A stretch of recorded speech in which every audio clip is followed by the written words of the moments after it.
friends, hello. So today we are kind of doing something a little bit weird. I'm not entirely sure if I'm going to like this idea or if you guys are gonna like this idea. I was inspired by somebody on here named Sabrina. I'm gonna link her channel down below. She did a really interesting video that was like, what would my makeup collection look like if I wasn't a YouTuber?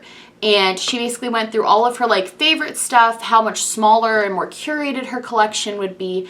And I really liked that video, but I personally tried to kind of go through and decide what I would and wouldn't have, and it was really difficult for me. I know I've only had this channel for like 6 or 7 months, but it was just kind of difficult for me to remember the time of makeup. But one thing, like when I bought everything and why I bought everything, and it all kind of blurs together, one thing I am really good at remembering, like I have a gift for remembering, is firsts. I'm very big about memories and I'm very nostalgic about things. With my makeup collection, everything kind of blurs together, but I'm nostalgic about like the first things I bought. Like I can sit here and remember and tell you the first highlighter I bought and the first whatever I bought. So I wanted to go through and do this video and kind of sit down with you guys and go through the first high end of something I bought. I could have done like first of anything, but I specifically have really strong memories about like the first high-end foundation I bought and the first high-end concealer I bought. Yeah, I have like weirdly nostalgic memories about them. And I also know that at the time of like filming this now, my opinions on all of these, when I first got all these, of course, it was like the greatest thing I'd ever received because it was my first thing and I'd spent a ton of money on it. But I kind of want to go through some of my olds first and some of my old, these were obviously my favorites because for a while I had the same makeup for a really long time. I had like a couple of set things and that was it. So I'm just going to go through this and we're going to talk about some makeup that I used to have and love. And now some of it I still love and some of it is stuff that I'm like about. So the first thing I feel like I have to talk about is the Professional primer. This was the first primer I ever owned. It's so beat up. It's so gross, but this was the first one. And I really just got this because every YouTuber was like professional. And I think a lot of people do still use this, not as many as they used to. Obviously the trend has kind of gone down, but this was a really big product when I was first starting out. And I remember thinking, like, I would put on I used to wear the e.l.f. foundation, the $6. It's like an e.l.f. foundation. And I remember like watching videos of beauty gurus and being like, if I could just get this stinking primer, I know that I could make this foundation look good. I wasn't thinking about like skincare or anything like that. I just thought if you got this magical primer, everything would look good. And it is a really good primer. Like I definitely still use this on occasion, but I have so many others that I like so much more that are more expensive and cheaper than this. So this is definitely not a favorite anymore, but I'll always remember as like the first time I put it on, how weird it felt because it's like silicone-y. And I put it in my pores and I was like, whoa, you actually can change things. So that was definitely a first. The first high-end foundation I ever bought. Call this I think Too Faced is high-end. I would consider that high-end because this cost me a lot of money. It is the Too Faced Born This Way foundation, and I'll never forget I'm in the shade Vanilla because ever since I bought this, I don't know why, I really like buying names that are like food. Like, I don't know why, but whenever I see like a concealer shade in like vanilla or like my NARS one is in creme brulee, and I just think that's cool. I don't know, I always have, and I think this kind of started it. I don't like this foundation anymore, but when I first got this, oh, girl, I thought my skin, I thought I had changed my own life. Like this, just going from something that, not that drugstore foundations are bad, they have definitely gotten better the longer I've been doing my makeup because I've been doing it for like 2.5 years, 2 to 2.5 years at this point I've been doing makeup. And 2.5 years ago, drugstore foundations, like there were some okay ones, but they weren't like fantastic. This I put on my face and I was like, I'm a new person. Like, and it matched me really well. It wasn't too dark. I always wear foundations that were a little bit too dark because drugstore foundation shade ranges are trash and like I couldn't even find a shade. And I remember it fit my shade and it was great and I loved it. And I hate this foundation now. I think it looks really bad. I don't know if my skin changed or what. One day I just put it on. This was the second bottle I bought. One day I just put it on and it looked like trash. So I do remember this as like the first high-end foundation, and I remember how excited I was when I got it and just like all of those memories. I was so excited when I bought this. I was so excited. And I was so proud of myself because I had something that like beauty gurus always talked about loving, and like, I don't know. This is so janky. This should tell you how nostalgic I am, because this thing is, I throw out my makeup relatively a lot, like if it's old or bad or whatever. I've kept this for so long, this concealer, because it was the first high-end concealer I ever got. I meant to ask for the Tarte Shape Tape Concealer for Christmas, but I just saw Tarte and was like, this is it. This is not the Tarte Shape Tape Concealer. This is the Tarte Rainforest of the Sea Aqua Concealer. Again, I don't like, first of all, this has got to be so bad and gross. But anyway, I never threw this away. Number one, the packaging is really cute. Like the top was really pretty.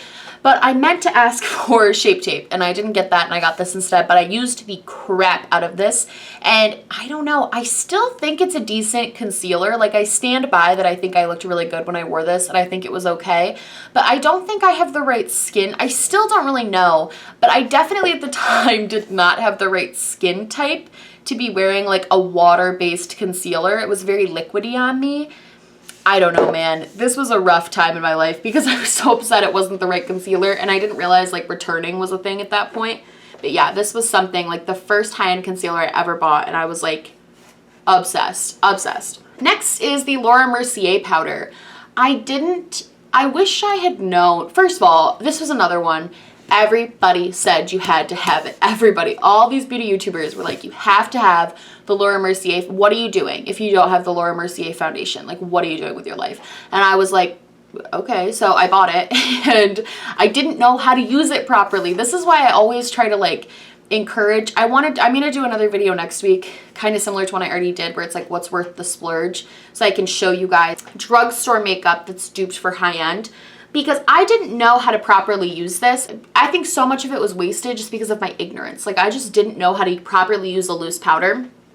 So this was definitely one that I wish I had kind of waited to splurge on. There's still a ton of product left in this. Like this has lasted me for so long. It is really good for setting your under eyes. I stand by that, but for setting your whole face, it's just kind of pointless. And I found drugstore products that are so much better than this, which again, at the time though, 2.5 years ago, the drugstore was not as good as it is now. So I think it's interesting now looking back. I'm like, well, I could just buy my Maybelline Fit Me and it is basically the same exact powder. But yeah, this was still a good one. I still like this powder and use it. Out of all of the things so far that I've mentioned, this is the one I definitely still use the most. This one's kind of bougie. The first powder, like pressed powder I ever got is the like high-end Marc Jacobs Perfection Powder in 300 Beige. It's the Marc Jacobs packaging. It's real pretty. It's been used quite a bit, even though it's literally orange. But I used this so much because I was like, no, it's like high end and it's really good because it's Marc Jacobs and everything that has Marc Jacobs' name on it is amazing. I used this so much. And then one day I looked in the mirror and I was like, Hannah, you're orange. You should stop wearing that. So I did stop wearing it. I still keep it because it was so freaking expensive. And sometimes if I'm like really tan, like this time of year, the tannest I get, it kind of looks okay. So I'll like dust it on my face. Or if I'm doing like a natural day, sometimes I can get away with it. It also squeaks really loud. This was a waste of money. This was such a big waste of money. I never should have bought this. I didn't know how to shade match myself or how to do any of that. It was like, no, don't buy me. This was a waste of money for sure, but it's also just kind of funny to look back and be like, oh, remember when I was like a baby at makeup and I didn't know what I was doing ever? So the first, I think I've talked about this one before, the first high-end contour palette, anything contour-y, was this, the Too Faced Cocoa Contour Chiseled to Perfection palette.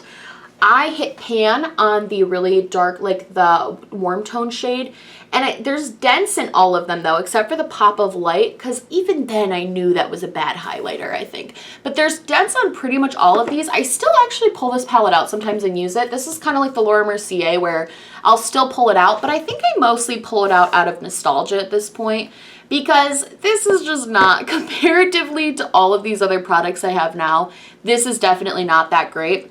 But I think if you're a beginner especially, I always recommend weirdly, Too Faced and Morphe products to people who are beginners, because they're not so, this was not so pigmented that I was gonna like play myself. Like, this was a really good way for me to learn a little bit how to contour and figure out like the gist of it without being so pigmented that I like am putting it in the wrong places and it looks absolutely awful. Like, this definitely still looked good. I was definitely not using the correct shades at all, but you know, you win some, you lose some. That was another one where it was like, this was like $50, I think. Like, this was so expensive.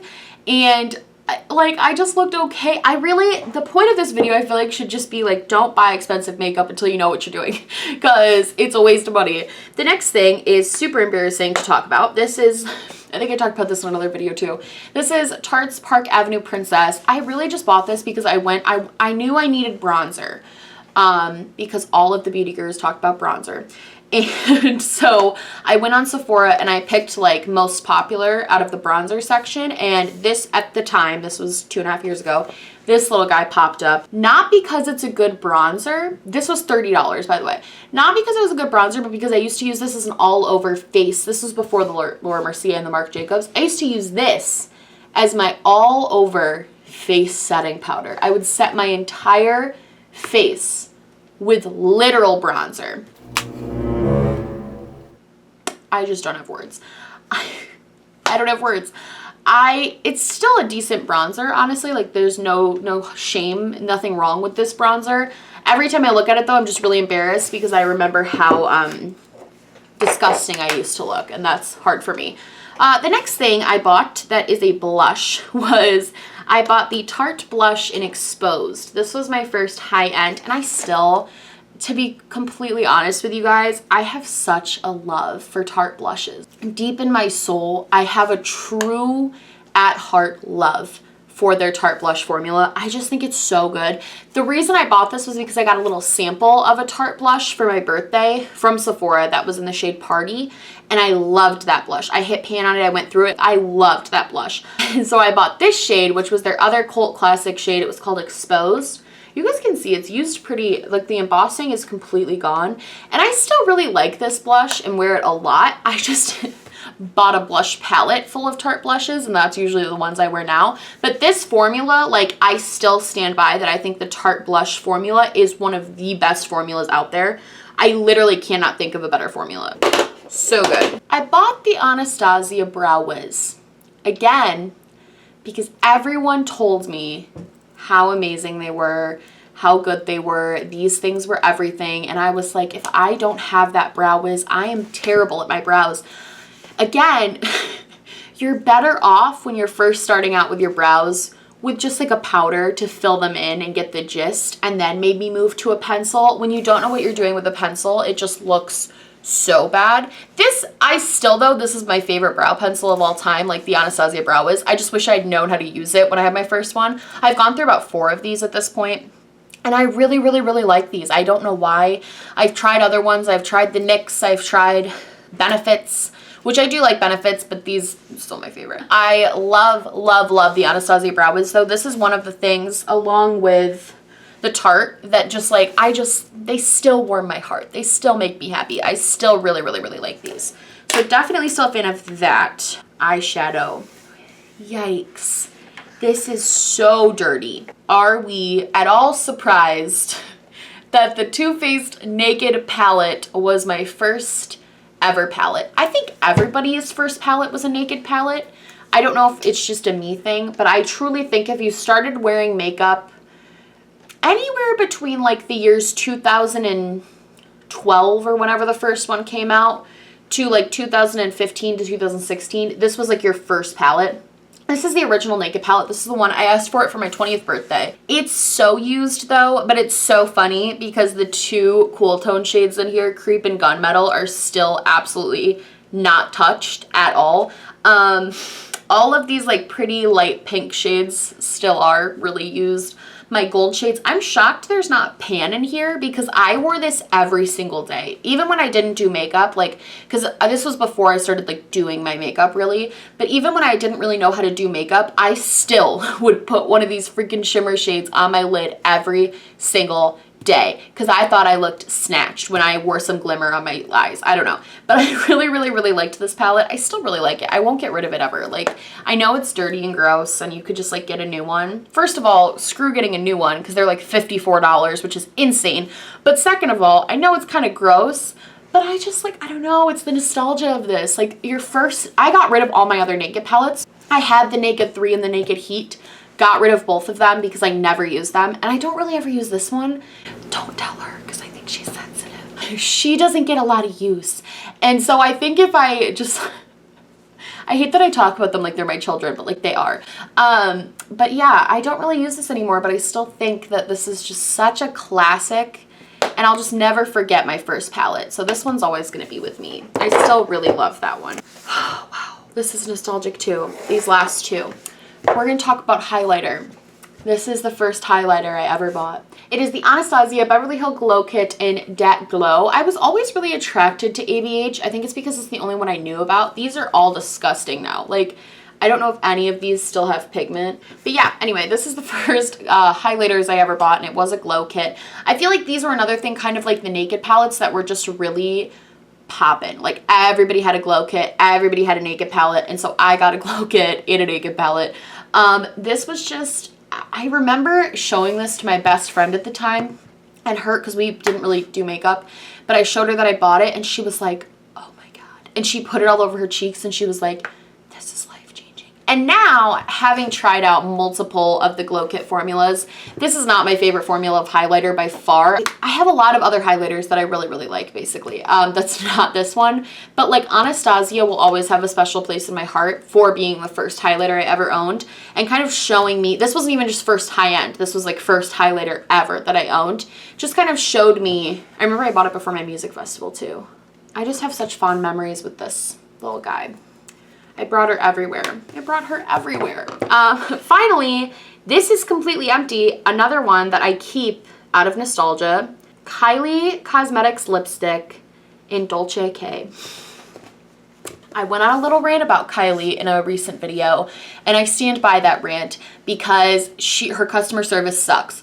But I remember I was working at my daycare and I had a really bad day at work. Like something happened with one of the kids or something, and like it was just awful and it was really stressful, and I was so stressed out, and I wasn't in school, and I was living in this little apartment that I was paying for, and I was like, I was like just so miserable with my life. Like I was like, the thing that sucked, I don't really talk about it, but maybe I'll do a whole story time about like working at a daycare. But working at the daycare sucked because I was paying for this expensive apartment in the city, and I wasn't even getting to be in it because I was working non-stop, and the hours were really weird, and they like messed with me a lot, and they were like, the people I worked for were terrible, and I had a lot of issues there. But I remember laying in my bed and I was so miserable, and I was on Twitter and everyone was talking about Kylie Lip Kits, and I was like, I've just gotten into makeup, and I was like, this is my first liquid lipstick I ever bought. I was like, I just got into makeup, like maybe your girl will try a little Kylie Lip Kit. Like, that's fine, okay. So I went online, and it was like during one of the launches, but it wasn't the first launch where they all sold out in 5 minutes. It was like a launch after that where you could kind of get some, like a bunch of them were sold out. But I got Dolce K, and I put it on, and I was like, this is ugly. Like, I look disgusting in this. Later, this became my favorite nude lipstick of all time, and it still is my favorite nude lipstick of all time. But when I first got it, I was like, why did I buy this? It's crusty. I hate it because I didn't really know how to like put it on or anything. But yeah, this brought me so much joy, and it started my Kylie Cosmetics like lip kit collection because I still have like 10 from her. I have a lot of lipsticks from her, weirdly. But and I still, her formula, despite not buying from her anymore, still one of my favorite formulas. But yeah, I have a weird nostalgia with Kylie as far as the lip kits go, because that really like brightened my whole day. Like, knowing I had a lip kit on the way was just like brightening my whole day. I think that started my makeup shopping addiction because it started making me really happy when I would buy new makeup. That's a whole other video. So yeah, that was the first. This is like my collection when I was just starting out, like when I didn't have a channel. I didn't even know YouTube really was a thing. I didn't really know anything about it. This was what I had. It's kind of weird. It's weird looking at it and seeing how small it was. And I remember it used to all fit in a drawer in my bathroom, like a drawer like this big. All of the makeup I had would fit in there. So crazy. Yeah, if you guys like this video, I know it was kind of random and weird and just talking about makeup, but let me know like what makeup products maybe make you guys nostalgic and you're like, oh, that's like my thing. If you like this video, please like and subscribe, or just subscribe, or do neither. I'm honestly just so happy you're here watching me. I love you guys, and I will see you in the next one. Bye!